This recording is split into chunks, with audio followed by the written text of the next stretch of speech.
Bienvenidos y bienvenidas al debate 3 años con Luján, los estudiantes analizan su gestión. Estoy aquí junto a la actual directiva del CEUM y las dos anteriores. Empiezo presentando por la primera, que es la de Borja y Encarna. Borja Moreno fue presidente del CEUM en el curso 2018-2019, es actual representante de estudiantes de la Junta Electoral Central de la Universidad de Murcia y es estudiante de Ingeniería Informática del grado en Sociología. Bienvenido, Borja. Muchas gracias. También tenemos con nosotros de esa misma Junta Directiva Encarna Campuzano, que fue vicepresidenta de Igualdad y Diversidad, es graduada en Psicología, con mención en Psicología de la Salud y también fue delegada de la Facultad de Psicología. Bienvenida, Encarna. Muchas gracias. Tenemos también al anterior presidente del CEUM, José Miguel Rojo, que fue presidente en el curso 2019-2020, es actualmente doctorando en Ciencia Política por la Universidad de Murcia y estudia el grado en Sociología y también es actualmente consejero de Gobierno. Tenemos con nosotros al actual presidente del CEUM, Amal Conesa, también es delegado de titulación del grado en Lengua y Literatura Españolas y consejero de Gobierno. Y junto a él su compañera Eva Garcés de los Fallos, actual vicepresidenta de Política Universitaria del CEUM, estudiante de Psicología, delegada de la Facultad de Psicología y consejera de Gobierno.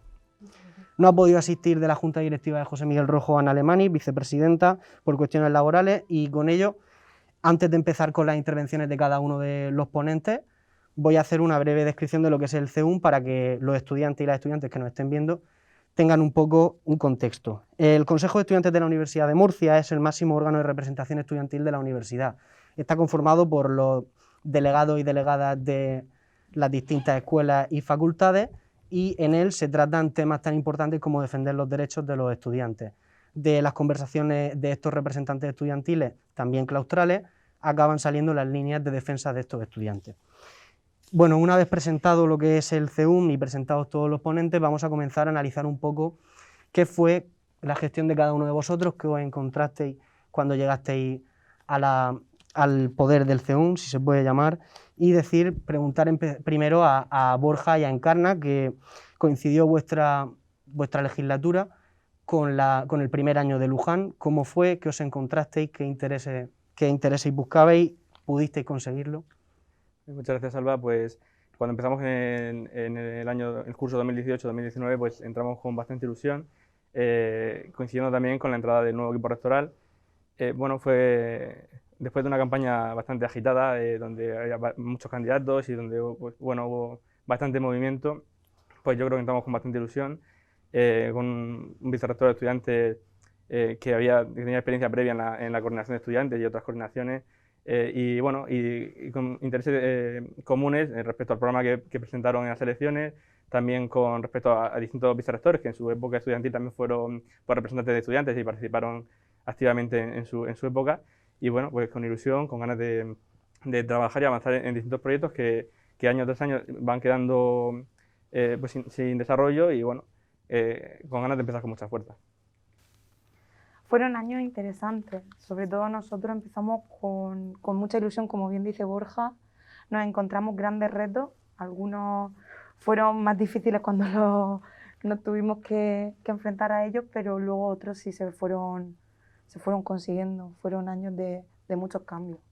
Sí, bueno, por poner un ejemplo, respecto al reglamento de fiestas, fue una cuestión que desde primera nosotros no queríamos afrontar y fue bueno, pues una batalla que se tuvo que afrontar a pesar de nuestro rechazo a modificar un reglamento que había sido modificado pues 3 años antes, es decir, recordad que de 2015. Para empezar, pues bueno, un debate interesante sobre cómo reformar el reglamento de fiestas. Nuestra prioridad principal era revisar y reformar el reglamento de evaluación convocatoria y actas, y sobre todo integrar pues, las distintas propuestas que había no solo en el programa de Luján, sino en los distintos programas y distintas necesidades que habíamos recogido del estudiantado durante la campaña y distintas reivindicaciones anteriores que también son bastante conocidas del estudiantado. Pues la misma pregunta, José Miguel. ¿Coincidió también con tu junta directiva con el estallido de la pandemia de la COVID-19? ¿Se vio truncado alguno de vuestros planes? Imagino que sí. Bueno, yo siempre digo que somos la junta directiva de la COVID, para lo bueno y para lo malo, y tuvimos la suerte, pero yo creo que es una suerte de poder servir a esta universidad y a los más de 30.000 estudiantes en el momento más crítico que ha vivido la universidad desde seguramente la transición. Yo estoy en el medio de 2 generaciones de representaciones estudiantiles. Tuve la gran suerte de ser miembro del equipo de Borja y tuve la gran suerte de contar con Amal en mi equipo. Y yo tengo la sensación de que mi mandato fue un mandato de transición y que lo que se sembró en ese mandato ahora se va a poder llevar a cabo con mucha fuerza por una generación de representantes estudiantiles que creo que son los mejores de la historia de esta universidad. Y fruto de ello vamos a ver en el próximo año muchísimas medidas que se van a conseguir. Para lo bueno y para lo malo, la Junta Directiva de la COVID sembró las bases, gracias a su vez al trabajo de Borja, que se encontró con un momento también muy importante, que era el momento electoral. O sea, Borja fue el presidente del superaño electoral. Pues gracias a esas bases, durante el año de la COVID y con todo el reto, empezamos a abrir ciertas puertas y yo confío en que Amal, Eva y todo el equipo pasen por esas puertas triunfantes y consigan los objetivos que quedan pendientes. Y la pregunta obvia, de las cuestiones que no consiguieron ellos, ¿qué queda por lograr? ¿Qué objetivos planteáis vosotros, Amal y Eva?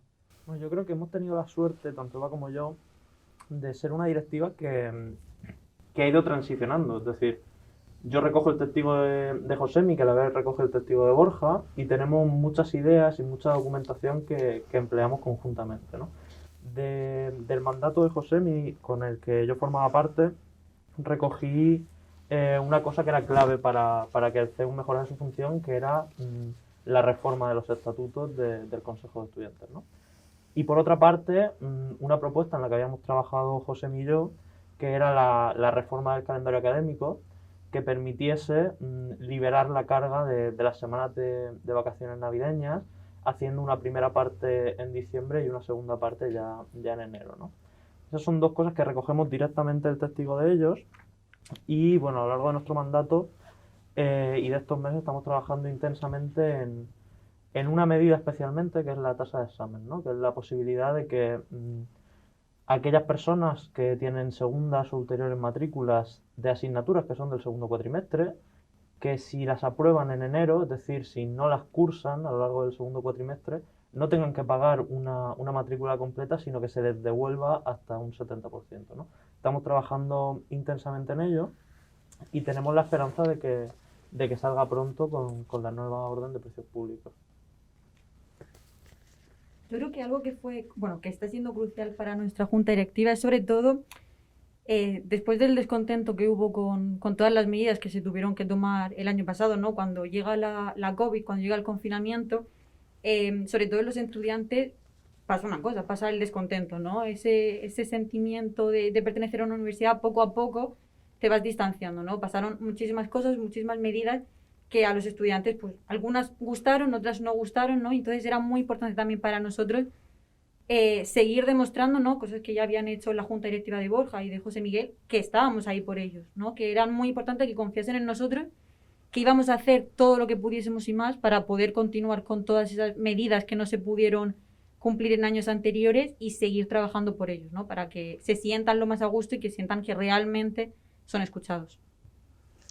Bueno, pues ya que habéis comentado un poco cuáles han sido vuestros objetivos, qué intereses teníais cuando llegasteis, en vuestro caso, al CEUM, yo quería preguntar un poco una cuestión más concreta. Sabéis que este acto se llama 3 años con Luján. Queríamos preguntar acerca de la gestión de Luján en sí. ¿Qué pensáis? Quizá Borja, que supongo que fuiste tú de los que negoció con él cuando se presentó a las elecciones, qué cosas prometió, qué cosas no ha cumplido, qué cosas ha cumplido. Bueno, y un poco preguntar eso a todos, pero empezando por vosotros. Sí, bueno, todavía queda mandato por delante, queda poco tiempo, pero se pueden hacer todavía cosas. De las cosas que se comprometió, pues se han avanzado en bastantes cosas, como hemos comentado. Todos los candidatos coincidían en la necesidad de reformar el reglamento de evaluación y esa reforma salió a la luz. Se completó bien y yo creo que bueno, el reglamento ha cambiado algunas cosas esenciales que permiten pues abrir un poco la mente y cambiar ciertas tendencias que hay ahora mismo en las evaluaciones. Por ejemplo, pues hemos conseguido redefinir o establecer nuevos términos, nuevos conceptos, nuevas definiciones que permitan pues menos discrepancias e interpretaciones arbitrarias en los términos de las evaluaciones o cómo se establecen pues, los criterios de evaluación en la guía docente.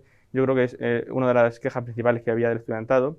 Es una queja recurrente que aunque se reforme el reglamento seguirá habiendo porque al final, bueno, como comunidad somos personas que en un momento u otro entramos en conflicto y normalmente pues suele ser entre estudiantes y profesores. Y bueno, pues yo creo que es una herramienta que ha mejorado bastante esa faceta de los docentes, que es la evaluación, y de los estudiantes al ampliar sus derechos. De hecho, recuerdo el trabajo que estuvimos haciendo y participó especialmente José Miguel, ¿no? en la necesidad de reconocer nuevos derechos. Por poner un detalle, el derecho a ser evaluado, ¿no?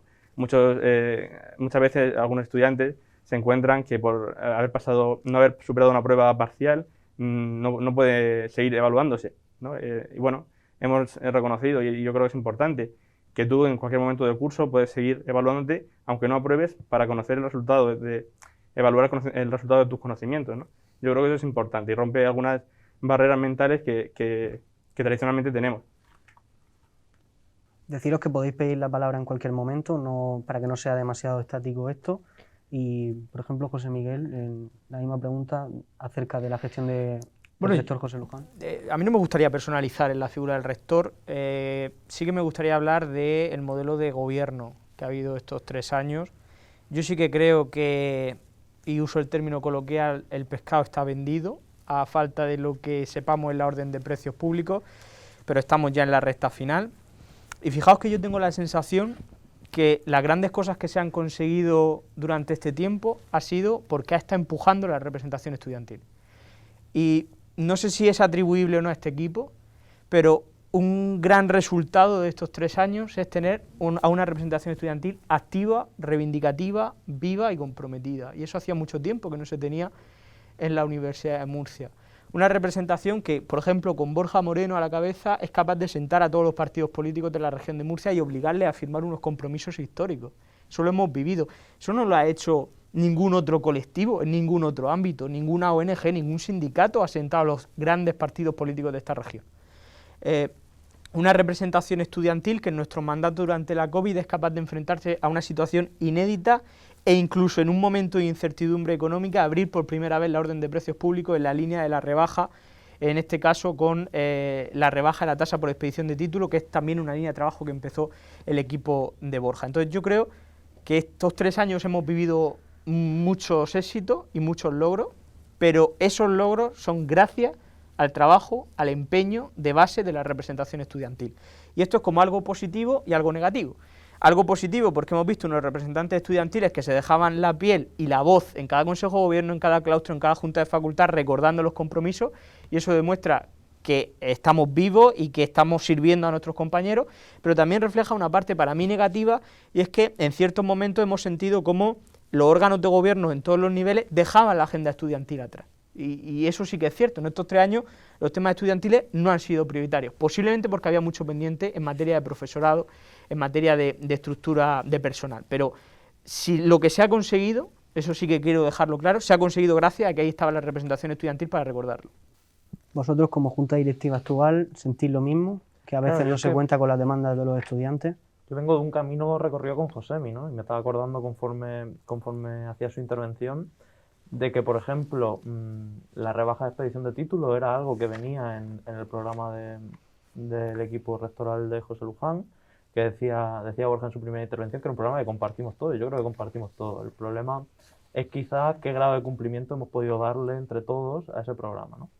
Una de las medidas que llevaba ese programa electoral era la rebaja de tasa, pero la rebaja de tasa de expedición de título se negoció entre la Dirección General, José Miguel y yo, pre-pandemia, de hecho, creo, ¿no? Sí, de hecho, totalmente. Entonces, claro, hemos vivido una sensación que tiene 2 partes. Por un lado, la sensación de la representación estudiantil, de que dentro de los órganos de gobierno muchas veces nos olvidábamos de la agenda estudiantil, y por otro lado, la sensación de los estudiantes de base que sentían que los órganos de gobierno se olvidaban de ellos, que son 2 cosas que están muy relacionadas, ¿no? El hecho de que en Consejo de Gobierno se hable de materia estudiantil solamente cuando toman la palabra los representantes de estudiantes es notorio de que se está creando una distancia entre colectivos que tenemos que tratar de que sea menor en lo que queda de año. Sobre la tasa de expedición de títulos, si me permitía, a mí hay algo que me dolió especialmente, y es que cuando el consejero Miguel Mota, si algo hay que reconocerle, es que es un hombre de palabra. Yo creo que eso vamos a estar todos de acuerdo porque se comprometió con el CEUN y lo cumplió, y la directora general igual. Cuando conseguimos ese hito de que la tasa de expedición de título de grado costara lo mismo que la media nacional y se corrigiera la grave injusticia, a mí me dolió que hubo declaraciones, que hubo alguna entrevista donde se restaba valor a ese logro y casi que se decía que eso no servía para nada. Eso demuestra que la agenda nuestra, que es la de los estudiantes, no estaba encima de la mesa de algunos decisores.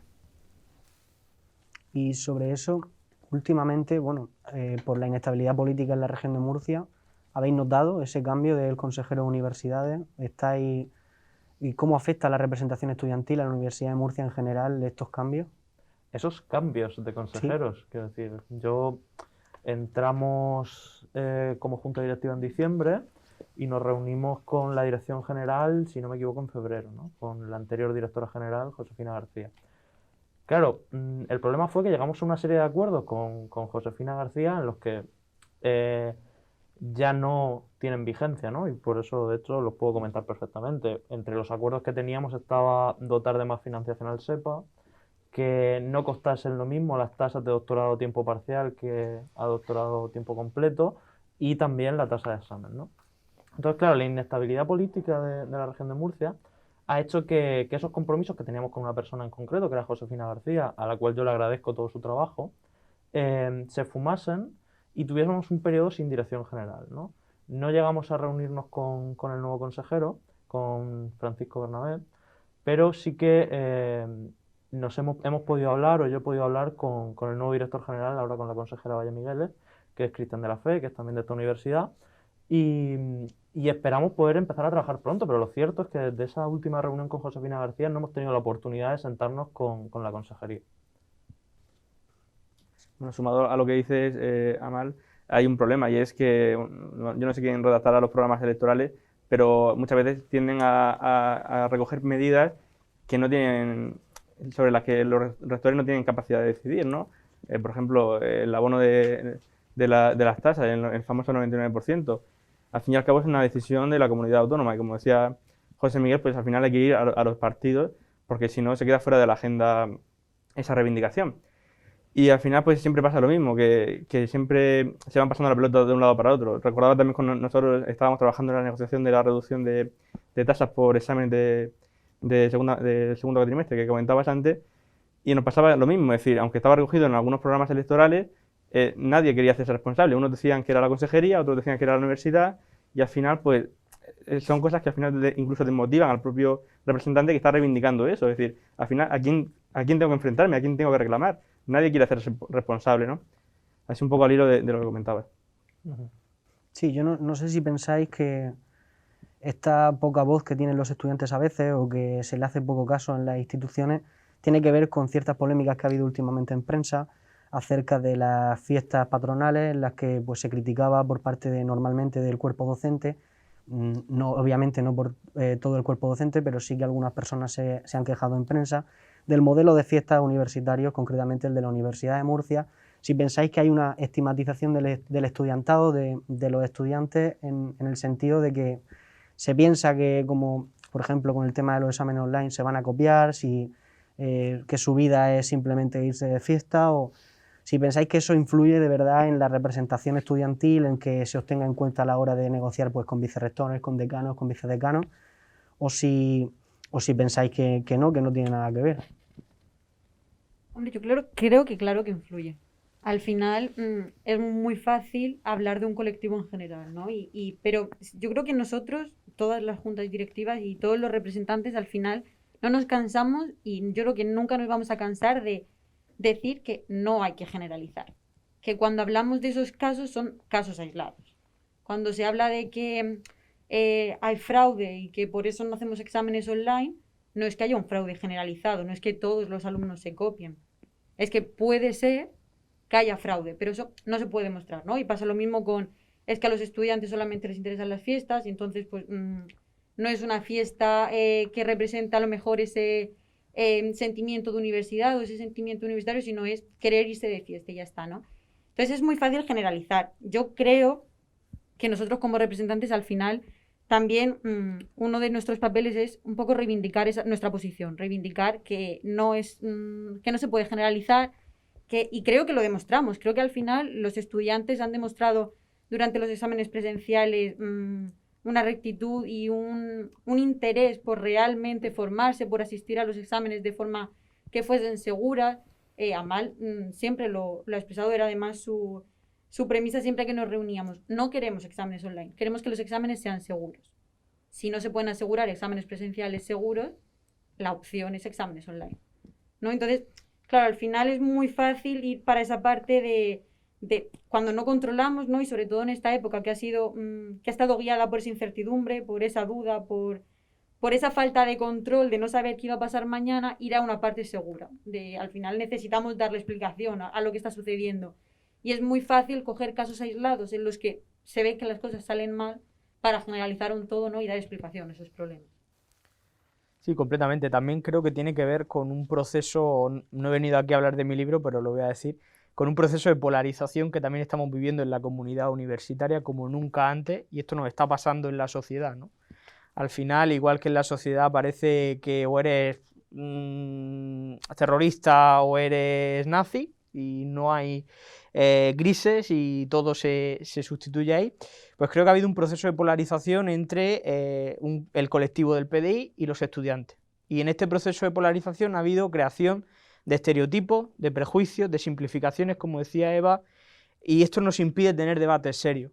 Al final, yo creo que cuando vimos que se decía los resultados han mejorado porque la convocatoria ha sido online, porque la gente se ha copiado, y esto se ha dicho, y se ha hecho en público por docentes de esta universidad, y luego hemos visto cómo en enero, con exámenes presenciales, los resultados volvían a mejorar, como lo están haciendo durante los últimos años, porque como nunca los estudiantes de esta casa se están esforzando y los docentes están haciendo como nunca bien su trabajo. Claro, ¿a mí qué me sale? A mí me sale pedirle a esa gente que diga públicamente me equivoqué, porque hice una inferencia demasiado rápido, caricaturicé a un grupo como es lo de los estudiantes y además lo hice no intentando ir al fondo del debate, sino simplificar el debate. Y como, bueno, los estudiantes ya sabemos cómo son vagos, son irresponsables, quieren el mínimo esfuerzo. No, yo creo que la mayoría de gente de esta casa, de esta institución, es gente responsable, gente que quiere estudiar y gente que se esfuerza. Igual que sería absolutamente injusto hacer una generalización sobre los docentes y a nadie se le hubiera ocurrido, ¿o imagináis que alguno de nosotros hubiera dicho la mayoría de profesores de esta universidad no está dando clase online? ¿Qué hubiera pasado? Pues como poco que nos hubieran exigido una dimisión inmediata, y con razón, porque no se puede manchar el nombre de ningún miembro de la comunidad universitaria. Bien, pues se ha manchado el nombre de los estudiantes y yo creo que todavía no he escuchado a nadie pedir perdón y decir, no se puede generalizar, como decía Eva, nos equivocamos, porque en enero, sin examen online, los estudiantes se han vuelto a superar. Sobre esa generalización, ¿qué piensa Borja, expresidente, cuando ve lejana la representación estudiantil, teniendo en cuenta que eres el que más lejano la ve en comparación con ellos que la tienen ahora, y José Miguel, que la tuvo hace un año, cuando ve que hay ciertos artículos de opinión en prensa que estigmatizan a los estudiantes, que, bueno, que consideran que siempre quieren irse de fiesta, que se copian?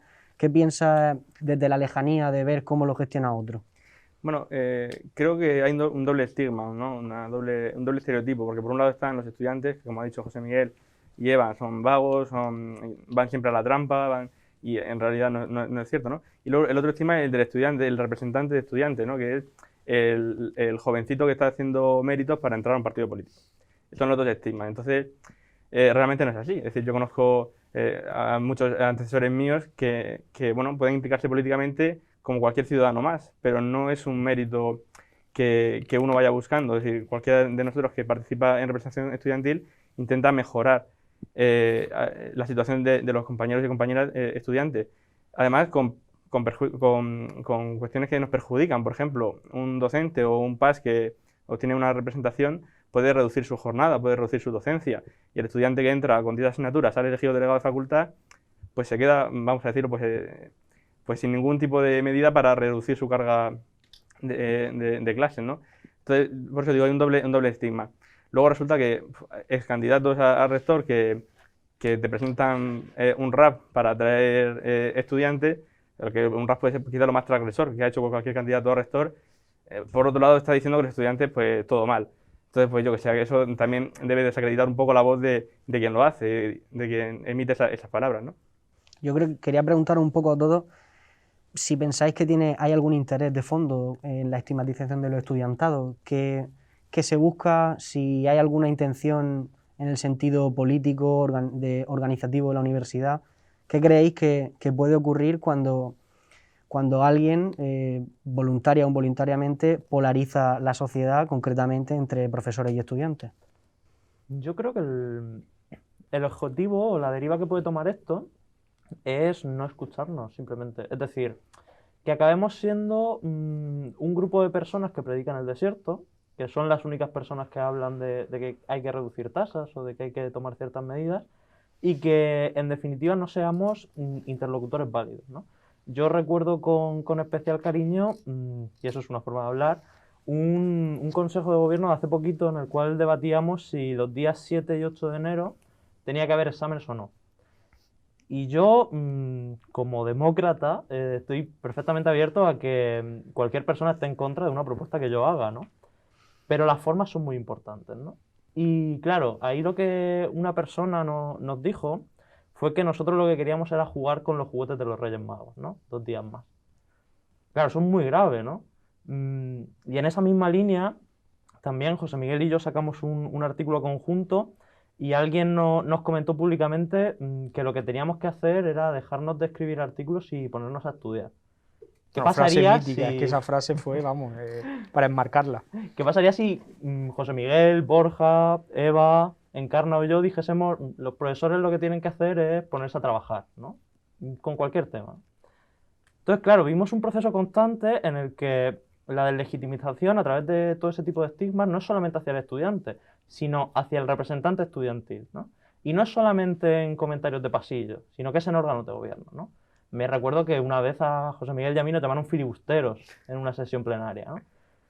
Claro, pasan ciertas cosas en esta universidad que a uno le hace pensar hasta qué punto es incómoda la figura del representante estudiantil, molesta que haya una figura de representación estudiantil en los órganos de gobierno. ¿Creéis que es más difícil ser representante estudiantil en la Universidad de Murcia que en otras universidades españolas?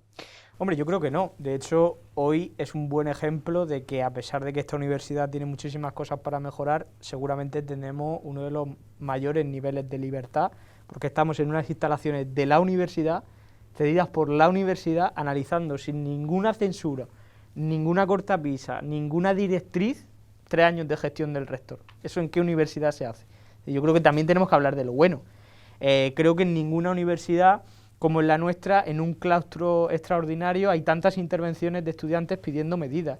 Creo que en ninguna universidad como la nuestra, por ejemplo, se ha puesto en marcha una oficina de atención social gracias a las reivindicaciones del CEUM. Yo soy muy orgullo humo, y es verdad, pero claro, en ese orgullo humo también está criticar lo malo, porque si no, no podemos avanzar. Y una de las cosas de la crítica, y va en relación a tu pregunta, y tú que eres politólogo lo vas a entender perfectamente, el objeto de la polarización es la cohesión del grupo. Claro, parece que cuanto más te enfrentes a los alumnos, más vas a gustar al PDI. Y esto es muy facilón, ¿no? Es decir, cuanto más parece que soy el más duro con los alumnos y el que más rechaza a los alumnos, pues a lo mejor en esa dinámica de identidad enfrentada, más me va a apoyar a mí el PDI. Yo creo que eso es lo que tenemos que romper, porque aquí no se trata de PDI frente a estudiantes, ni de PDI frente a PAS, ni de estudiantes de doctorado frente a estudiantes de grado, ni de asociados frente a ayudantes doctores. Aquí se trata de una sola universidad donde se supone que tenemos que ir todos al unísono.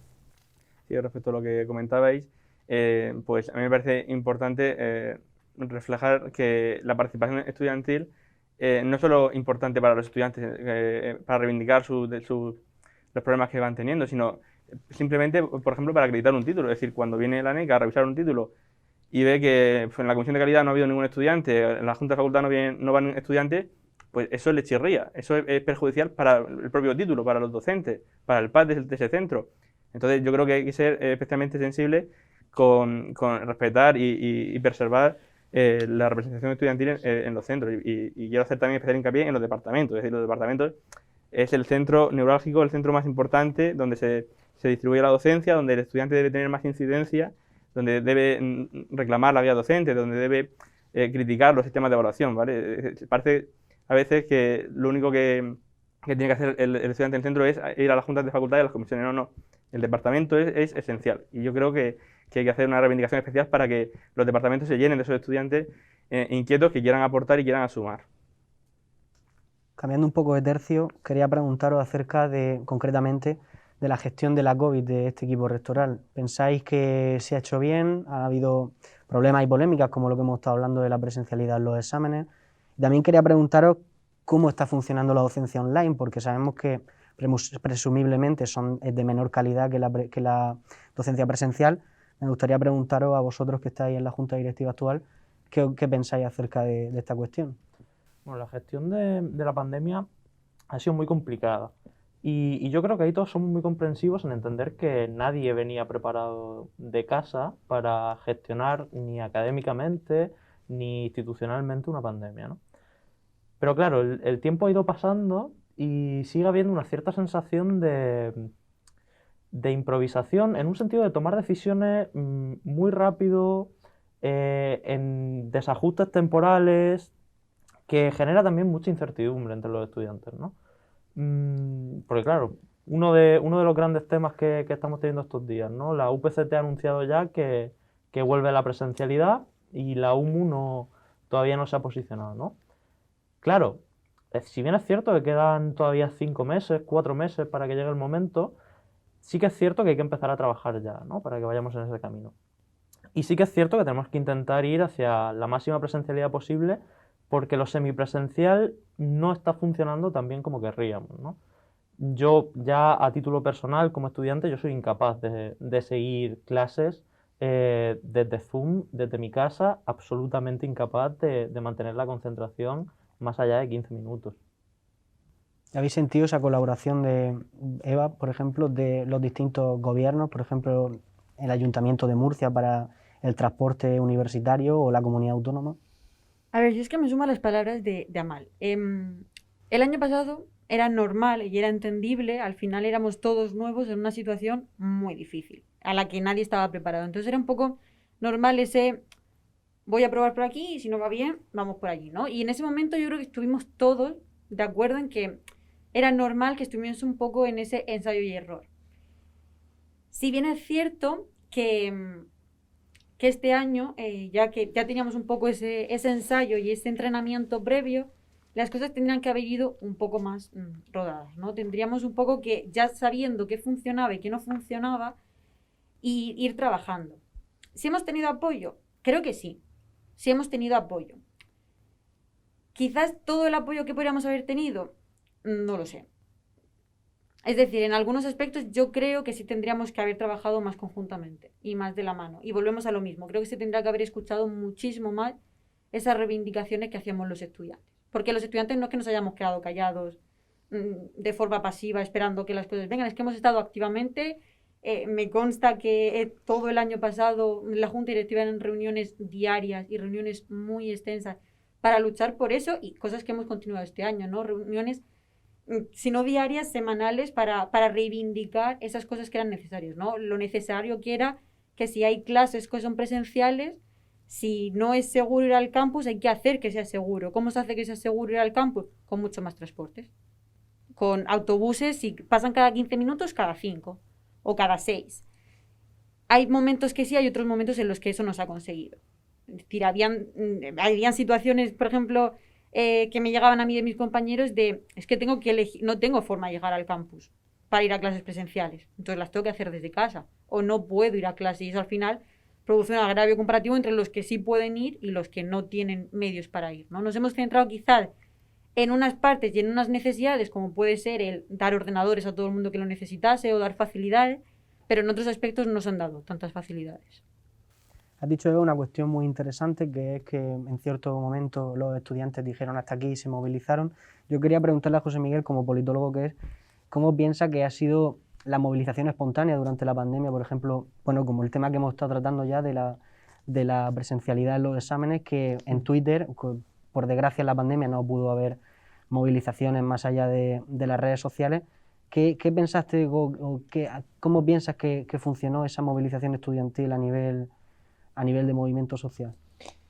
Es cierto que vivimos en un tiempo en el que las redes sociales están articulando nuestros debates y esto genera muchísimos rasgos propios, ¿no? Y genera debates muy tensos, muy emocionales. Yo creo que la gestión de la pandemia fue difícil, pero digamos que Murcia estaba siendo una isla en medio de un caos, que eran las universidades españolas, porque aquí, es cierto, había reuniones diarias, aquí hubo una negociación bizantina sobre el reglamento de exámenes online, que protegió los derechos de los estudiantes, que generaba garantías también para que la evaluación fuera equitativa. Eso nos distinguía de otras universidades cuando en ninguna universidad española se estaba pensando en un sistema de préstamo de ordenadores. Aquí la Vicepresidencia de Responsabilidad Social se lo planteó al Vicerrectorado de Estudiantes y al de Estrategia Digital y se puso en marcha esa medida. Pero creo que hay un punto de inflexión, que todos sabemos cuál es, que es el anuncio, casi como maná, de que no se iban a penalizar las segundas matrículas, que creo que llegó en forma de bálsamo para tranquilizar a todo el mundo, que quiero recordar que la medida no era que la gente no pagara. Nosotros no queremos el gratis total. Nosotros queríamos que la gente no se viera penalizada en un contexto en el que ni la docencia estaba siendo normal, ni la prestación del servicio en general era la normal. Cuando, con las razones legítimas, yo no las discuto, solo digo que no las comparto, eso se rompe, a partir de ahí hay una ola de desafección y de desencanto que yo no puedo controlar, a la que yo no me sumo. No he compartido en 1 año y medio un solo hashtag que desacredite institucionalmente a la UMU, y hemos sido trending topic varias veces, porque creo que mi obligación era no hacerlo. Pero lo que dije por activa y por pasiva era: no rompamos el vínculo de confianza porque no hay vuelta atrás.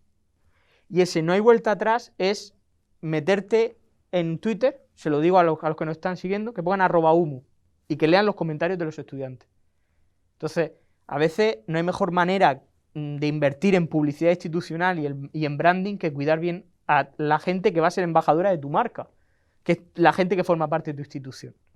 Y todo ese proceso de desafección y de descrédito, a los primeros que nos salpica es a nosotros, a los que nos llaman traidores, vendidos, perros del rector, porque estamos intentando ser conmesurados. Y un día salpica la máxima figura de la institución en forma de escrache. ¿Y quiénes fueron las primeras personas en condenar el escrache? Este señor presidente del CEUN y este señor es presidente del CEUN. El día después, el escrache digital fue a nosotros. Y tuvimos que pedir que se condenara. Entonces, la pandemia ha abierto una brecha y nosotros estamos intentando unir las fallas para que la brecha se cierre. La pregunta es si todos estamos empujando en la misma dirección. Sí, bueno, respecto a lo que hizo José Miguel, una de las jarras de agua fría fue el tema de las matrículas, pero también otra guerra fue el tema del proctoring. Vamos al proctoring y yo quiero dar la enhorabuena a la lucha y a la negociación que se llevó a cabo desde el Consejo de Estudiantes para evitar y limitar al máximo posible pues, esas técnicas invasivas que prácticamente, pues bueno, volvemos a lo que decíamos antes, bajo el estereotipo de que el estudiante es un tramposo, pues exigían que el estudiante tenía que estar ultra supervisado. Y eso ya era, pues bueno, una cosa que si por algo se caracteriza el sistema universitario español es por su incapacidad para prever o para adelantarse a las circunstancias. Y el tema de proctoring no solo pasó aquí, pasó en otras universidades y ha sido un tema escandaloso que bueno, que yo personalmente también critiqué y reclamé al defensor universitario evitar al máximo posible esa desconfianza que se genera por lo mismo que dice José Miguel, por esa brecha que se abre, ya no solo entre los representantes, sino entre la propia comunidad, entre estudiantes y docentes. Es decir, que se ponga continuamente en cuestión al estudiante, pues es duro, es duro. No sé, yo no lo termino de concebir ni lo apoyo de ninguna manera.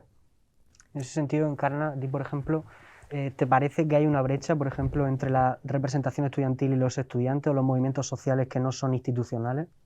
Totalmente. Por un lado estamos los representantes, por otro lado se desacredita al estudiantado que representamos. Entonces, somos los mismos, porque los representantes somos estudiantes, pero la brecha cada vez va a más. Llega un momento donde cada palabra, cada movimiento, cada iniciativa que tomas se convierte en una espada de doble filo, aunque el fin sea el mismo, que es mejorar la calidad docente, la calidad de la formación y la calidad del estudiantado, que a fin de cuentas, pues algunos serán docentes en el futuro, otros serán personas ciudadanos que hacen parte de esta comunidad. Claro, hay una cosa que a lo mejor deberíamos tratar un poco más aterrizada y es la situación que viven los estudiantes actualmente. Uno de los temas que está últimamente en los medios de comunicación es la salud mental. A ti como delegada de psicología, Eva, quería preguntarte ¿cuál crees que es la situación de la salud mental de los estudiantes en plena pandemia y además lo que a veces es más complicado, el vivir con la pandemia, que no es tanto como el confinamiento, que es una etapa trágica, pero que sabemos que en algún momento se tenía que acabar? Ahora mismo los estudiantes tienen algún horizonte. A ver, yo, como bien has dicho, el tema de la salud mental y la psicología me afecta mucho a título personal. La salud mental es una asignatura pendiente en las aulas, pero desde que empezamos en la educación formal. Entonces, claro, ¿qué pasa? Que si tú, desde que son pequeños, no se les explica qué es la gestión emocional, no se les explica que van a sentirse mal llegado un momento, en todo momento se les invalida los sentimientos y se les dice la típica frase de no llores, no te preocupes, no estés mal. Claro, cuando llega un momento en el que realmente es duro, como fue la pandemia y como fue el confinamiento, fue inviable. Entonces, claro, pretendíamos llegar a un confinamiento, una pandemia, una situación que nos afectó a todos por igual, que no entendía ni de etnias, ni de estamentos sociales, ni de absolutamente nada, todos, cada uno a su casa, y entonces gestiónalo bien. Claro, pues fue construir la casa por el tejado y fue inviable. Para mí, yo tengo una sensación muy clara en este sentido que fue... la salud mental siempre ha estado en un segundo plano, la salud mental no era importante, la salud mental era algo que le pasaba a la gente, pero a la gente, a ti no te pasa de eso. Y la salud mental incluso en nuestra universidad también ha sido un segundo plano. Es decir, se pusieron medidas para combatir todos los problemas físicos, hubo distanciamiento, hubo mascarillas, se limita la presencia en las aulas, nos vamos a casa. Claro, en ese momento lo imprescindible era eso, era parar el contagio. Y eso era lo principal, daba igual todo lo que pasase después, todos los problemas que hubiesen con la economía, todos los problemas que hubiesen de salud mental, daba igual. Una vez que eso más o menos se controla, se tendrían que haber puesto medidas para solucionar todos esos problemas. Porque los estudiantes, y cada día más, demandaban esa ayuda, ¿no? Clamaban esa ayuda de decir, me encuentro realmente mal y tengo problemas que van de esa parte física, que van de esos estudios, que van de que he estado 3 meses en casa sin poder salir, sin ver a mis amigos, sin ver a nadie, y ahora tengo que volver otra vez a mi vida normal. Es imposible, ¿no? Entonces, en ese sentido, y por eso es una medida que Amal y yo defendemos a capa y espada, y que quizás para mí es mi meta principal, ¿no?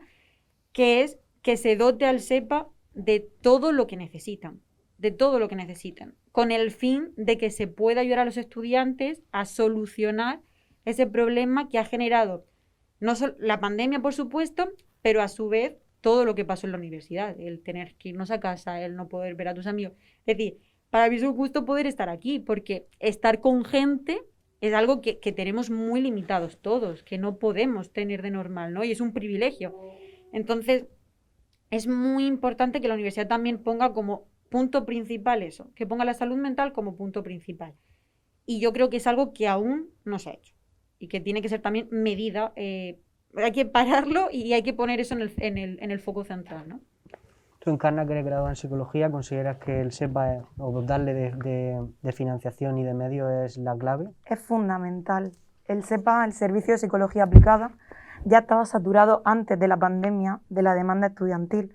Yo he sido miembro del mismo desde segundo de carrera, he colaborado con ellos, y ya tenían lista de espera de incluso más de 2 meses y se veían limitados para poder dar una atención psicológica gratuita a la que tienen derecho todos los estudiantes, y las sesiones de orientación psicológica se veían en demanda. Entonces, después de esta pandemia donde todas las personas, tarde o temprano, hemos sentido la fatiga mental, el cansancio, las necesidades de protección social es un factor de protección.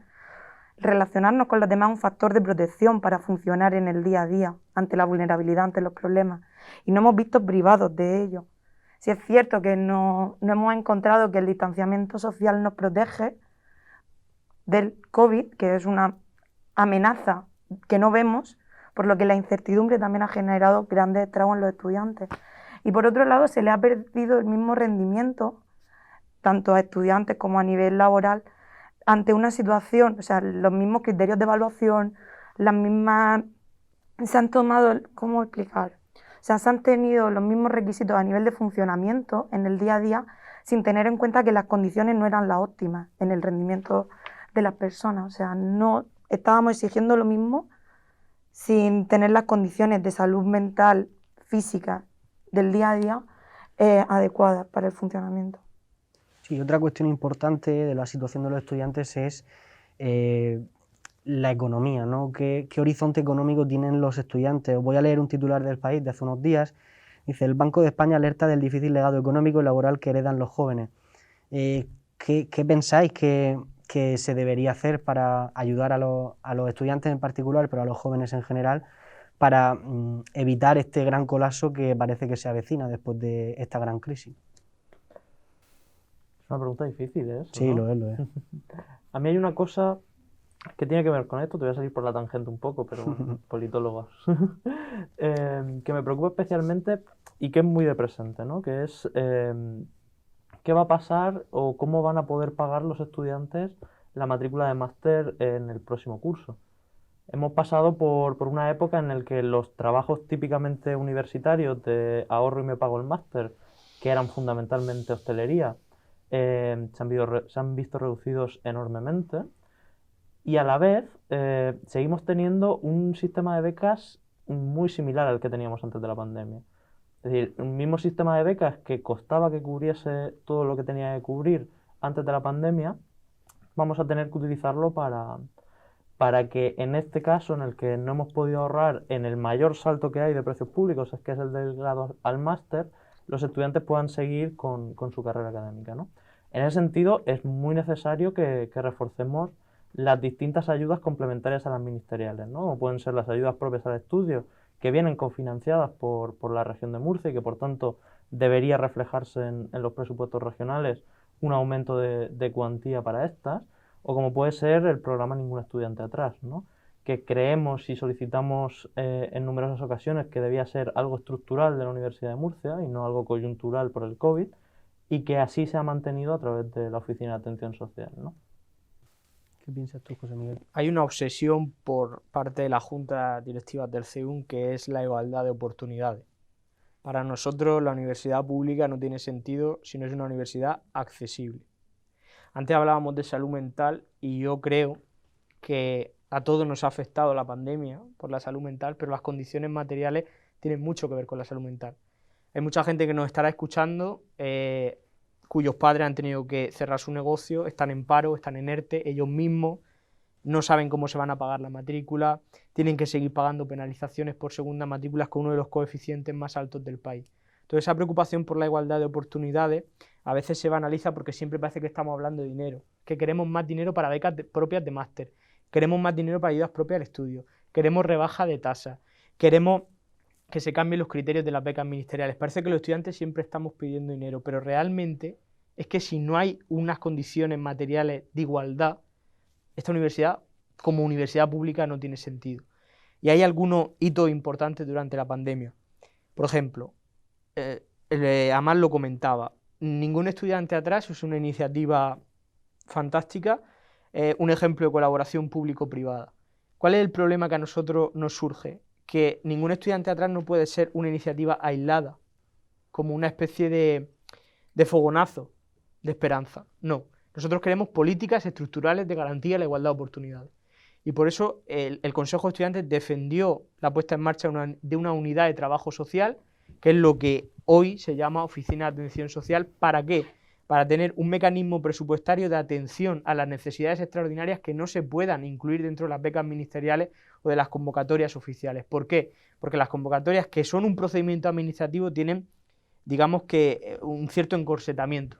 ¿Qué pasa si de repente en medio del curso a una persona que no tiene beca y a la que se le ha pasado el plazo para pedir una ayuda propia al estudio, sus padres tienen que cerrar el negocio y esa persona no tiene dinero para pagar los plazos de vencimiento de la matrícula? ¿Qué pasa con esa persona? No teníamos mecanismos institucionales para ayudarle. Y hoy, con la puesta en marcha de la Oficina de Atención Social, yo creo que se van a poner las bases para empezar a atender a esas personas. Pero tenemos que ir más allá.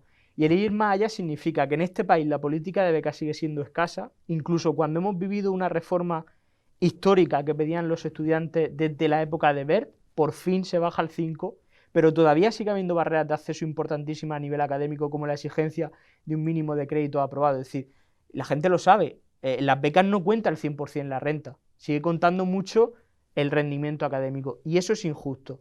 A nivel propio, tenemos becas propias de máster, es cierto, no lo teníamos hace muchos años, es extraordinario, 30 becas solo. Yo creo que podemos hacer un esfuerzo para llegar a todo el mundo, porque este año, y hay que decirlo, hay gente que ha pedido esas becas y se ha quedado fuera porque no había presupuesto. Y eso yo creo personalmente que es una derrota como sociedad y como universidad. Y por supuesto, lo decía Amal, cuando pedimos revisar la orden de precios públicos, en realidad lo que tenemos que aspirar es a una reforma total. No a que en vez de 215 euros por la expedición de título este año la gente vaya a pagar 198 porque conseguimos que bajara la media nacional, sino una revisión mucho más profunda que entienda que el precio de grado de una comunidad autónoma que tiene de las rentas más bajas del país no se puede comparar ni puede intentar ser igual que en Madrid, que en el País Vasco o que en Barcelona. Por tanto, esa política también es necesaria. Borja. Yo creo que debemos entender hacia la gratuidad de los precios públicos. Y respecto a lo que habéis comentado de la Oficina de Atención Social, yo recuerdo especialmente bastantes comisiones a las que he asistido como presidente del CEUM, en las que se van a resolver unas becas y hay un caso que es dramático y no entra por ninguna de las opciones que da la convocatoria y todos nos quedamos ahí con el corazón un poco helado porque claro, no puedes hacer nada porque no puedes trampear la convocatoria, pero esa persona realmente lo necesita y te lo justifica, te lo ha pedido con suficientes pruebas y salimos todos derrotados de ese tipo de comisiones. Entonces yo espero que esta oficina realmente sea una vía de salida y de ayuda y que esté dotada de personal y de material suficiente para realizar esa función, que es bastante importante. Pues si os parece, vamos pasando a las preguntas de los estudiantes que han enviado al correo electrónico del CEUM, y porque al final este acto es para ellos y para ellas, para los y las estudiantes. Nos llega una pregunta de Óscar García, estudiante de traducción e interpretación, que está actualmente de Erasmus, y nos dice que en relación con la pandemia, la amplia mayoría de los estudiantes estuvo en desacuerdo con la realización de los exámenes en presencial en un momento en el que la pandemia estaba precisamente en su punto álgido en la comunidad y ciudad de Murcia desde el comienzo de la misma. Esta posición no era otra que la más prudente, respaldada por todos los expertos y profesionales fuera del órgano universitario. Sin embargo, el rector permaneció anclado en su posición sin atender a la mayoría de la comunidad universitaria. La pregunta que hace para todos es: ¿cómo es posible que el estudiantado tenga tan poca representación o participación en la comunidad universitaria que, aunque es lo que yo entiendo que quiere plantear, aunque se presionó tanto por parte del estudiantado, se tuvo poca importancia, o al menos se le hizo poco caso a los estudiantes? Bueno, yo creo que en ese caso concreto hay varias partes, ¿no? Con el caso concreto de enero y de los exámenes presenciales de enero, creo que fue un momento en el que tanto el movimiento social estudiantil como la representación estudiantil fue muy fuerte, ¿no? Y ahí hay un logro que yo siempre guardaré personalmente y muy especial, que fue conseguir los apoyos suficientes dentro del propio Consejo de Gobierno, es decir, también entre los grupos de PDI y PAS, para poder convocar un Consejo de Gobierno que tomase una decisión relativa a la realización de exámenes presenciales, ¿no? Y claro, con toda esa fuerza llegamos a un Consejo de Gobierno en el cual conseguimos que durante el pico de la pandemia, durante 2 semanas, no hubiese exámenes. ¿Fue la mejor decisión? Probablemente no. Nosotros lo que llevábamos y lo que defendíamos es que los exámenes fueran online. Pero sí que fuimos capaces de presionar lo suficiente como para que nuestra voz valiese más que nuestros votos, ¿no? Tenemos un problema, que es que hay temas en los que no estamos de acuerdo y, bueno, tú lo sabes bien, y ahí influye mucho si somos capaces de que nuestra voz influya más que nuestros votos o no. Al final, con 5 votos no paramos ningún tipo de votación, pero sí que con una voz fuerte y con una voz convincente somos capaces de llegar a ciertos acuerdos que son beneficiosos para nosotros, ¿no? Por ende, ¿deberíamos tener más votos? Yo creo que sí. Yo creo que es necesario que tengamos más capacidad representativa dentro de los órganos. Pero también tenemos que ser conscientes de que con nuestra voz también alcanzamos muchos acuerdos que son beneficiosos para nosotros. Aquí hay un marco de regulación legal que establece la ponderación entre grupos dentro de la universidad y por tanto tampoco parece que eso vaya a cambiar ni que los estudiantes vayamos a pasar a tener el 50% de los órganos de representación. Ni siquiera tengo claro que yo quiera defender eso. Voy a ser muy posibilista. Con los votos que tenemos vamos a gestionarlos de la mejor manera posible. Y esta generación de representantes estudiantiles ha demostrado que siendo una minoría se pueden cambiar las cosas. Eso me parece infinitamente más interesante que decir soy una minoría y me aíslo. Soy una minoría y saco la pancarta. No, lo interesante es, siendo una minoría numérica, conseguir con la estrategia de incidencia, con la estrategia de comunicación adecuada, lograr que tus reivindicaciones se escuchen. Y ponía el ejemplo Amal. Esta minoría absoluta, ¿no? Muchas veces se habla de mayoría absoluta, pero nosotros somos una minoría absoluta. Esta minoría absoluta, en este caso liderada por Amal, logra paralizar una convocatoria de exámenes. Es que no se ha visto en la historia de esta universidad. Y lo logra porque fuimos capaces de explicar que en el mayor momento de incidencia de la COVID era una irresponsabilidad hacer a la gente montarse en un autobús, montarse en un medio de transporte, no poder venir en el coche, la inseguridad. Vamos a pararnos y vamos a evaluar mejor la situación. ¿Es cierto que después perdimos la votación? Sí, es cierto, pero muy importante. Para los que critican la representación estudiantil, para los que ponen en duda la legitimidad de la representación estudiantil, para los que plantean alternativas a los cauces institucionales. En Consejo de Gobierno lo más fácil es estar con la mayoría, os lo puedo asegurar. Es lo más cómodo, porque tienes enfrente a 50 personas y luego estás tú. Pues estos representantes, con sus errores y con sus aciertos, ese día en esa votación exigimos los exámenes online. Y yo creo que eso fue una muestra de dignidad en la que a mucha gente que pone en duda la representación estudiantil le demostramos que esta representación estudiantil, yo no voy a hacer un análisis histórico de lo que ha sido la representación estudiantil en esta casa, pero esta representación estudiantil es fielmente la voz de la mayoría. Sí, bueno, yo respecto a esto, sí me gustaría pues retomar lo que ha dicho Amal y bueno, y matizar que también no solo es importante lo que se dice en los consejos de gobierno, sino lo que pasa antes e incluso después de los consejos de gobierno. Y respecto a la reforma que planteabais de los cupos de representación, yo sí he notado que a veces parece que muchos debates que deben realizarse en el claustro se están debatiendo en foros que no corresponden. Entonces, lo lógico será que, bueno, que cuando se decida continuar con esa reforma de los estatutos, que nadie sabe ni por dónde van ni cómo está aquello, pues que se analice y que se presente las modificaciones que correspondan. Uno de los objetivos de esta legislatura era aprobar los estatutos. Yo creo que están sin aprobar, ¿no? Están paralizados todavía. ¿Qué va a pasar con los estatutos? Eso que hablamos de las cuotas está incluido en los estatutos, ¿no? Vamos a intentar trabajar eso y en los foros adecuados, como es el claustro, donde a mí a veces me da la sensación de que escasea el debate. No porque una sesión sea más larga o más corta, es más productiva, o hay que funcionar en los debates y generar ese trabajo en las comisiones para que, llegado a esos foros de debate, tanto en el claustro como en el Consejo de Gobierno, las decisiones sean ágiles, ¿no? Porque al final nos hemos acostumbrado a unas sesiones del claustro, ya ni os digo, ¿no? Larguísimas, y del Consejo de Gobierno, pues posiblemente pues, una mañana, si no se te va, la tarde también.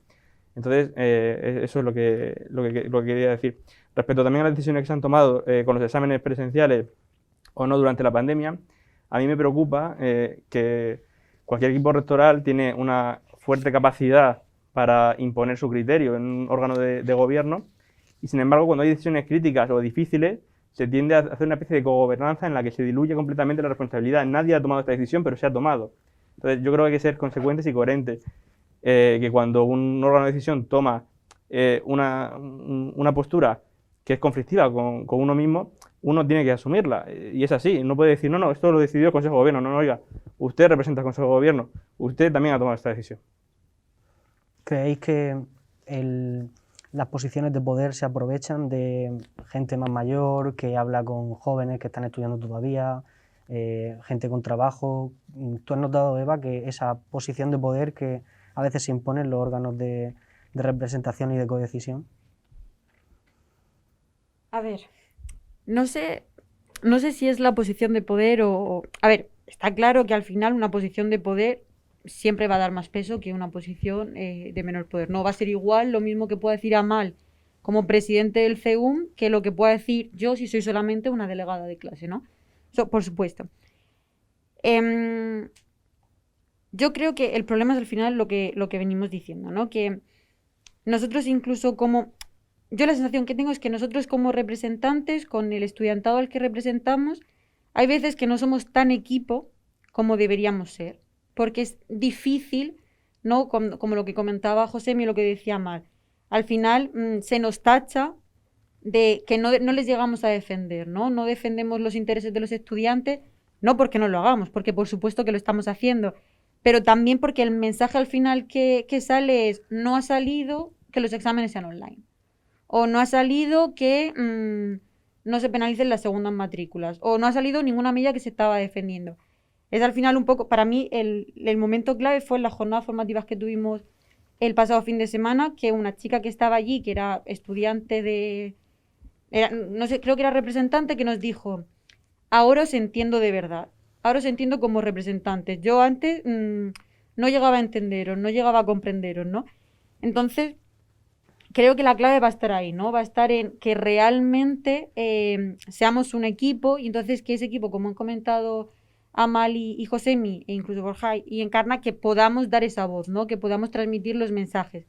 Porque luego, da igual quien tenga un poder mayor, un puesto de poder jerárquico mayor que otro, al final, por muy inferior que pueda ser tu puesto de trabajo, si tienes una convicción clara, si puedes expresarlo correctamente y sobre todo si se te da el espacio para poder llevar a debatir esas medidas, vamos al final a estar todos, ¿no?, en esa misma posición de por lo menos poder debatir. Luego la decisión que salga será otra. Yo sobre eso, si me permitís, quiero apuntar una cosa. Estoy muy optimista esta tarde, pero es que lo siento así.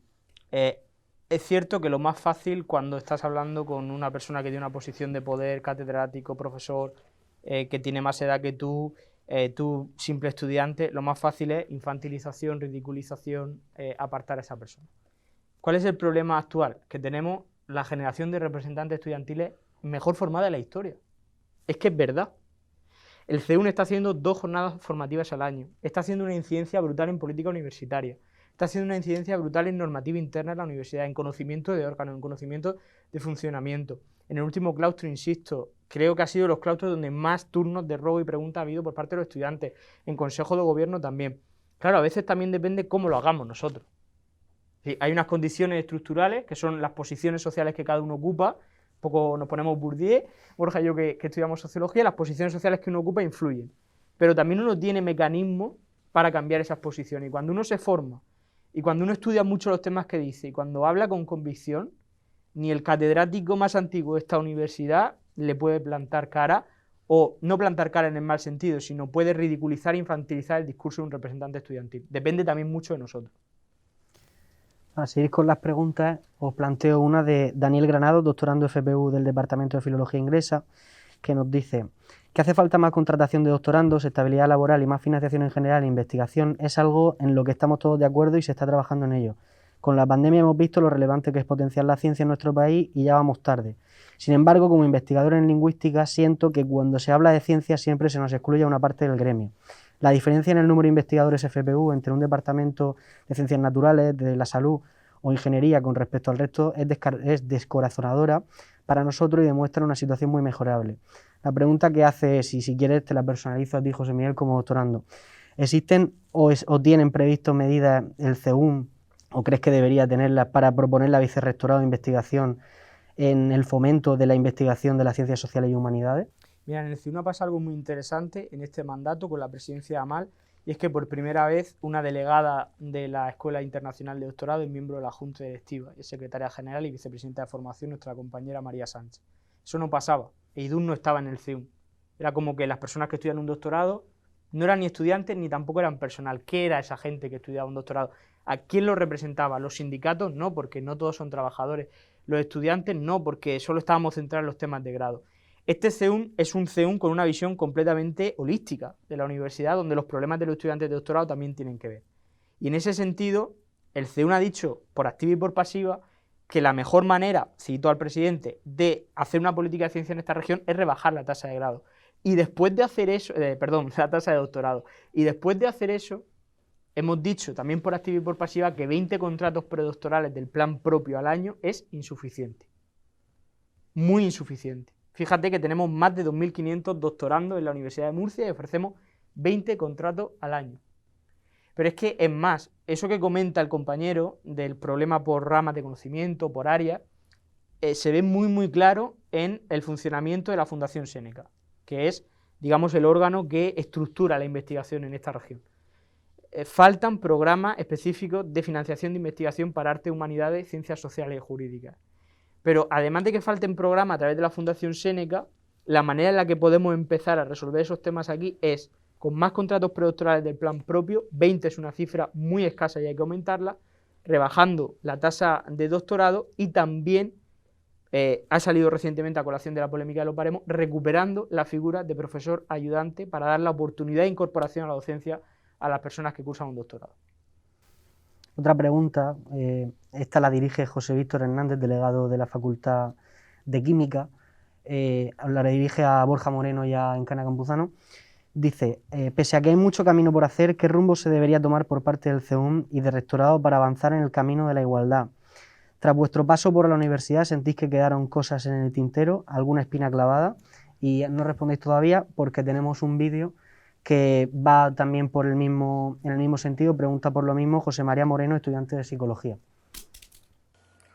Hola a todos. Mirad, yo quería preguntaros vuestra opinión sobre cómo la Universidad de Murcia en los últimos años se ha ido comprometiendo más, se ha ido luchando para que haya más conciencia, más compromiso por la lucha que hay con los derechos por la igualdad de la mujer, el colectivo LGTB y todos estos grupos. Y también preguntaros qué implicación ha tenido el CEUM dentro de todo esto. Muchísimas gracias y un saludo para las dos representantes de mi facultad. Si quieres, Encarna, responder tú como vicepresidenta de Igualdad. Sí, comienzo yo. Se quedaron muchas espinas clavadas. Sí es cierto que un año siempre se hace corto, vosotros también nos habéis dado cuenta. El problema de la desigualdad de género es que es un problema de raíz. Quizá las mayores medidas que llevamos a cabo fueron más bien superficiales, y cuando abordamos medidas superficiales, que son las que más fáciles se pueden tomar o llevar a cabo, se quedan a medias. Podemos hacer un concurso de tweets, pero ese concurso de tweets tiene un momento puntual donde los estudiantes participan, donde se dinamiza, donde se pone un esfuerzo, se invierte, pero después, ¿qué ocurre con la desigualdad de género? ¿Qué ocurre con la lucha contra la violencia de género? Cuando tenemos que, por ejemplo, el protocolo contra el acoso sexual dentro de la aula es un protocolo en el que LGTBI es un protocolo en el que se trabajó muchísimo, pero los estudiantes, a la hora de poner en marcha medidas para que de verdad los estudiantes lo conozcan, es donde se pierde fuerza. La intención está ahí, la lucha por la desigualdad, para que no haya desigualdad de género, está ahí. Y como dice Josema, quedan muchas cosas pendientes, cada candidatura la ha tenido en cuenta, hace falta un compromiso que está, pero tener en cuenta, llevar a cabo medidas profundas, medidas de raíz, que aborden dentro de cada aula, dentro de cada profesor, donde se lleven a cabo. Borja. Sí, bueno, yo en primer lugar querría apuntar que es un tema que está ahí, como parte de la visibilización que yo creo que hemos tenido en esta junta directiva de Consejo de Estudiantes, estaba la presencia de una vicepresidencia de igualdad. Y eso ya es una parte importante, ¿no? Visibilizar que hay estudiantes mujeres, representantes mujeres en esta universidad, que es algo que tradicionalmente ha estado muy poco visible, ¿no? También es cierto que en una universidad parece que lo que viene es una visión muy académica de este tipo de problemas. Y toda visión académica, pues bueno, tiene un proceso extenso y difícil. También es cierto que somos una universidad en la que en todos los grados, en la mayoría de los grados, hay un mayor porcentaje de mujeres que de hombres. Y eso, por ejemplo, no se ve representado por ejemplo, en los delegados y en las delegadas de curso, o en la representación que hay en los centros y en los distintos órganos de gobierno. También, bueno, es cierto que ha habido algunas acciones puntuales, como ha dicho Encarna, el concurso de tweets o un evento que organizaron desde otras sesiones, donde hubo un reconocimiento que estuvo muy bien, pero hay que ir más allá. Es decir, tenemos un centro que es el CEMUGE, que ha estado muchos años parado, ahora empieza a reactivarse. ¿Qué ha pasado con ese centro?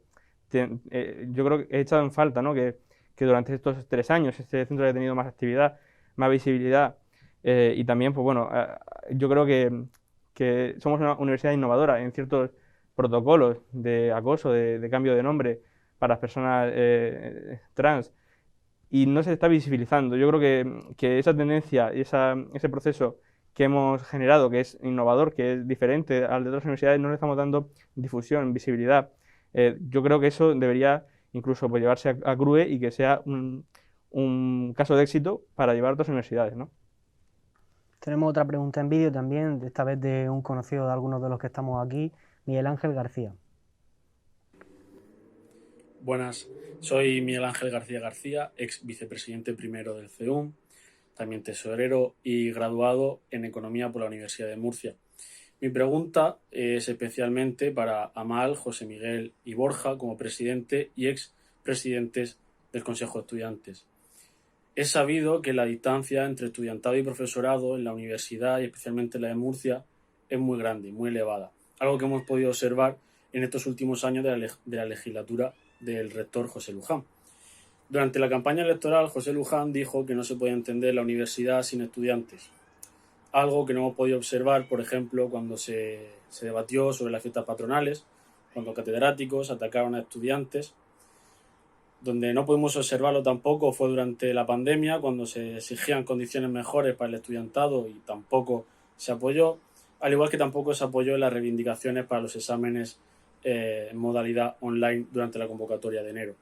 Mi pregunta es, ¿consideráis que estos 3 años de legislatura, esta distancia entre estudiantado y profesorado, se ha visto agravada o se ha hecho más grande por las políticas o las medidas llevadas a cabo por esta ejecutiva rectoral? Si os parece, comenzamos con las anteriores juntas directivas, primero Borja, después José Miguel. Sí, perfecto. Como comentaba Miguel Ángel, es cierto que hay una distancia de estos 3 años, pero yo romperé una lanza a favor del equipo rectoral. Es decir, cuando uno está en el gobierno hay muchos mecanismos que frenan las medidas que uno quiere implementar. Y quizá pues en 4 años pues, es difícil, ¿no? Si uno no es especialmente rompedor con sus medidas o tiene una capacidad de imponer y de realizar un cambio profundo, es difícil porque existen muchos frenos invisibles, ¿no? De la inercia propia de la institución que te impide pues, llevar a cabo. Respecto a esa distancia entre estudiantes y docentes, yo no creo que sea tan exagerada, tan real como ha sido en años anteriores, sino que se ve particularmente acentuada por una acumulación de reivindicaciones sin resolver, que, bueno, el CEUM cumple 25 años, pues imaginaos 25 años de reivindicaciones que nunca tienen una respuesta favorable, sumado a lo que ha dicho José Miguel de una representación estudiantil muy formada. Entonces, yo creo que esas 2 características han propiciado que se note más esa distancia, que sigue siendo la misma, pero que es más visible. José Miguel. Yo he dicho públicamente en un artículo que firmé junto al actual presidente del CEUM que la Universidad de Murcia vive la mayor crisis institucional en los tiempos recientes. Y a mí me preocupa mucho, efectivamente, el crecimiento de esa brecha, de esa grieta entre estudiantes y docentes. Creo que ha habido decisiones que han aumentado esa grieta, creo que había alternativas de gestión para evitar esa grieta. También creo que ha sido un momento histórico y por tanto muy difícil. Yo entiendo la excepcionalidad, no me gusta ser capitán a posteriori, pero lo cierto es que yo estaba ahí también, entonces no hablo desde fuera ni desde Twitter.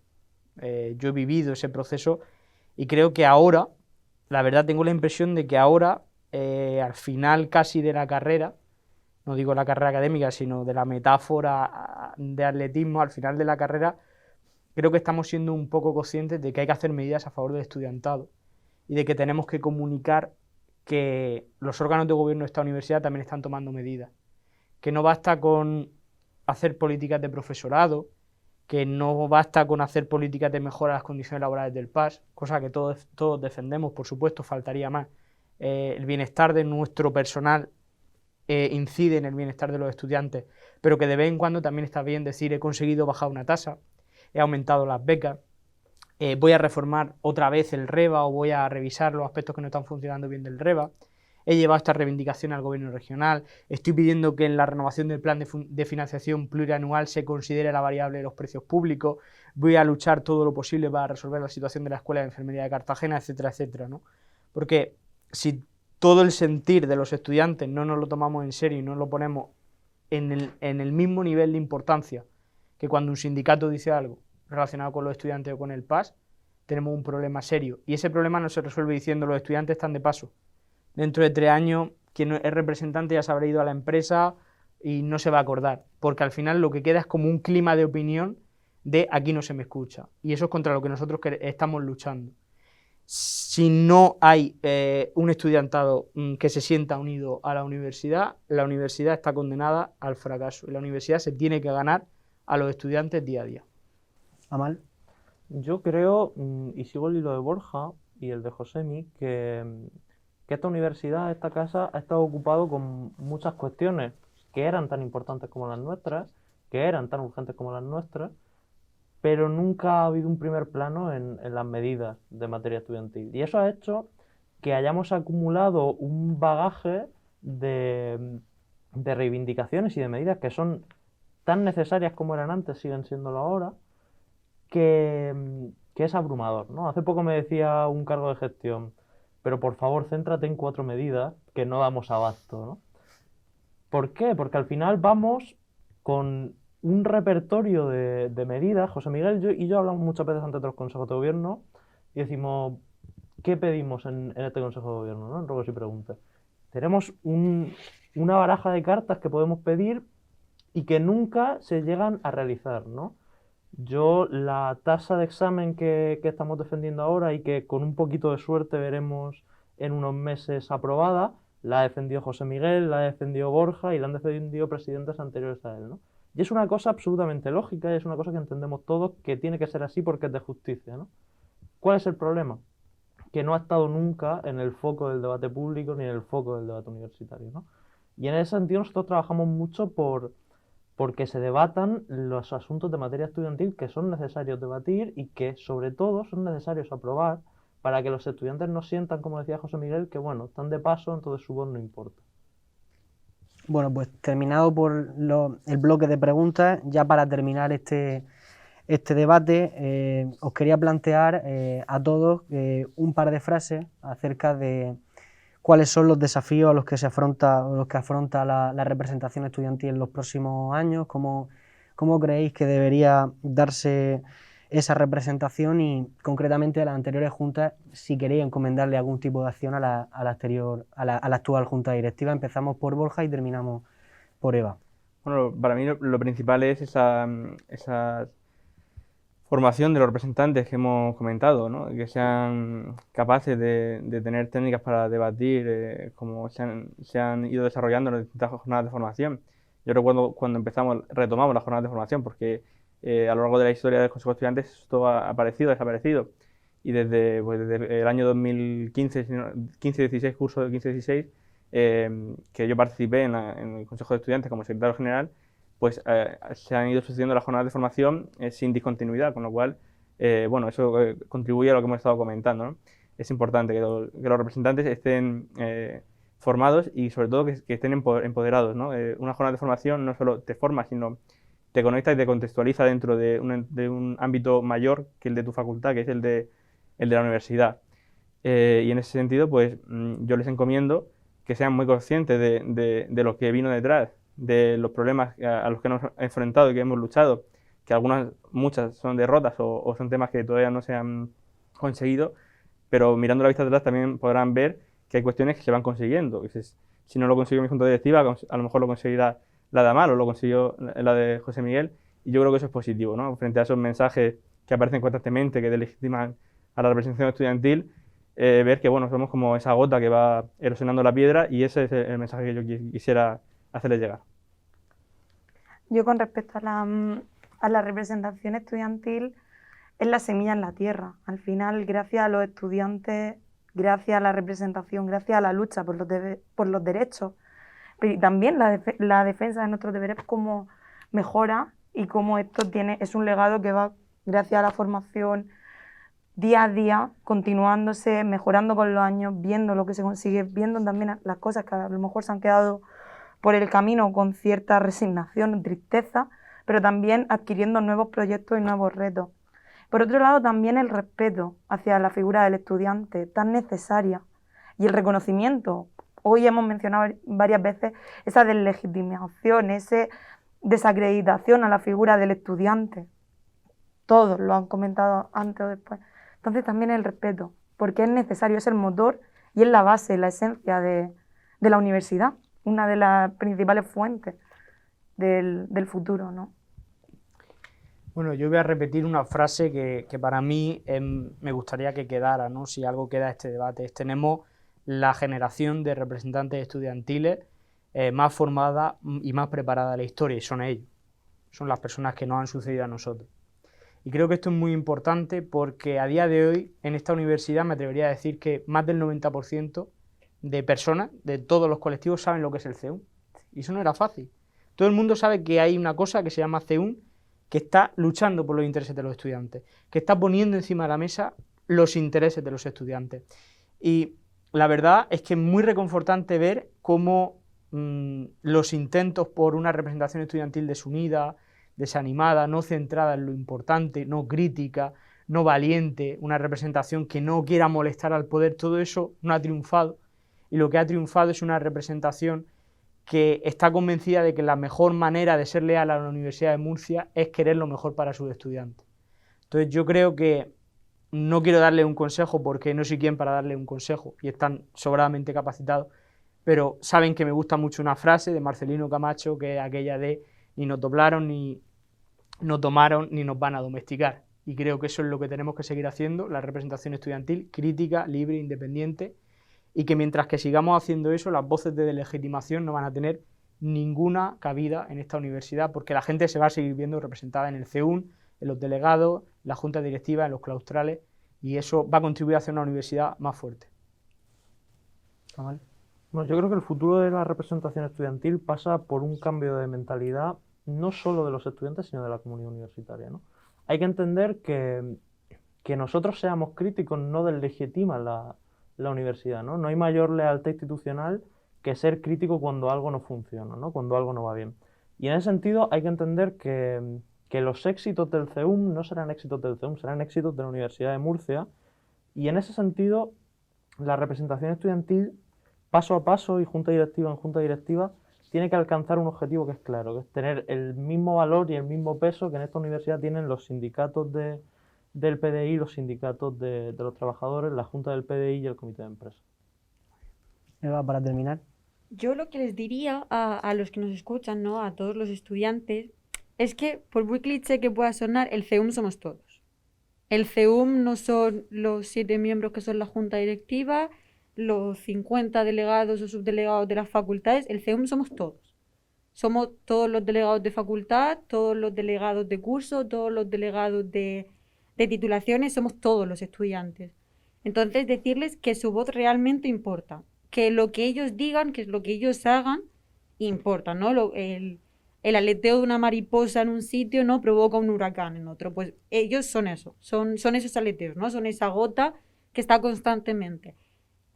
Cualquier cosa que hagan, por pequeña que pueda ser, o cualquier frustración que puedan sentir de, jolines, he luchado por esto y no ha funcionado, realmente es una base para seguir trabajando. Todas aquellas cosas que no han salido en juntas directivas anteriores, a lo mejor salieron con Josemi en el caso de Borja, saldrán con Amal en el caso de Josemi, o saldrán en la próxima, ¿no? De las que no salgan con nosotros.